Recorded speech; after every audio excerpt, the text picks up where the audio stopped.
Clarice e hoje nós vamos estudar sobre o imperialismo do século XIX. Mas antes de começarmos, não deixe de se inscrever no canal, dar um like e compartilhar com os amigos. Vamos lá! O que é imperialismo? Ou também neocolonialismo? O imperialismo e o neocolonialismo do século XIX foi uma prática de conquista e dominação de outras áreas, de outros continentes, como por exemplo na África, Ásia e Oceania, mas principalmente África e Ásia.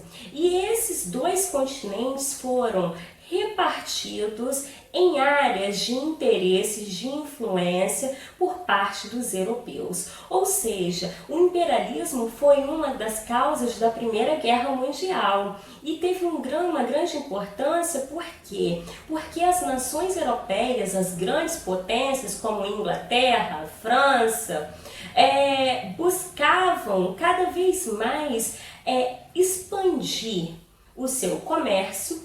Além disso, buscavam matéria-prima, mercado consumidor e escoar o excedente populacional que se tinha na Europa. O historiador Eric Hobsbawm vai dizer até que o imperialismo do século XIX foi uma consequência da Segunda Revolução Industrial. Por quê?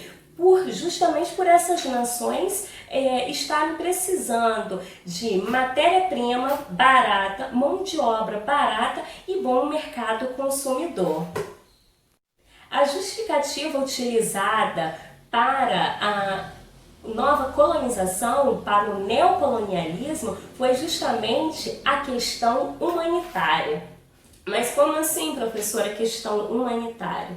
Os europeus vão utilizar o discurso de que eles representavam as nações corretas para levar a civilização aos povos bárbaros selvagens. Então existia uma divisão da sociedade entre civilizados, bárbaros e selvagens. Os europeus eram civilizados que tinham a missão, a árdua missão de levar um pouco de cultura, conhecimento, um pouco de civilização para esses povos bárbaros. E aí quem seriam esses povos bárbaros, selvagens, sem conhecimento, sem nada? Justamente os africanos. E aí a gente percebe, então, desde aí, essa questão de colocar o africano, o negro africano, como inferior.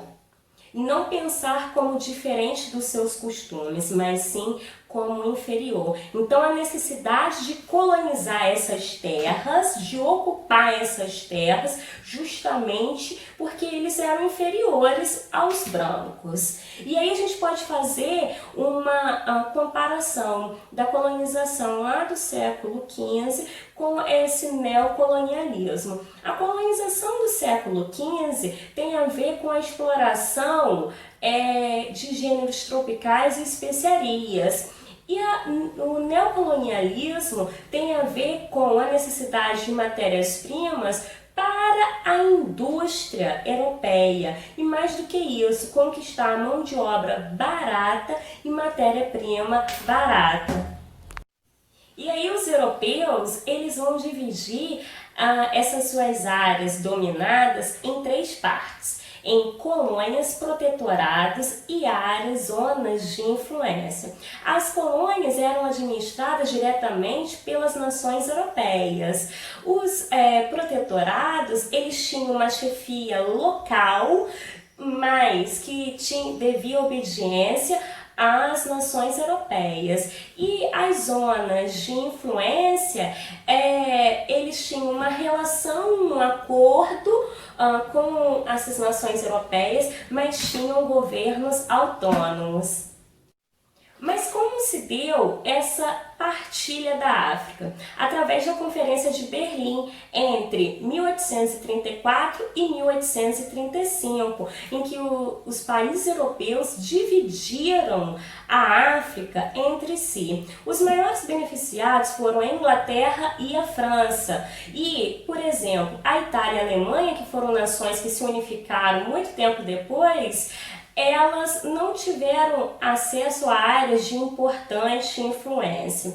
Além disso, a gente precisa pensar que não foi considerado as individualidades, as particularidades das nações africanas, as suas etnias, seus costumes, tradições. Então, acabaram unindo povos inimigos e separando povos amigos. E essa divisão do continente africano pelos europeus, ela é a mesma divisão dos dias atuais.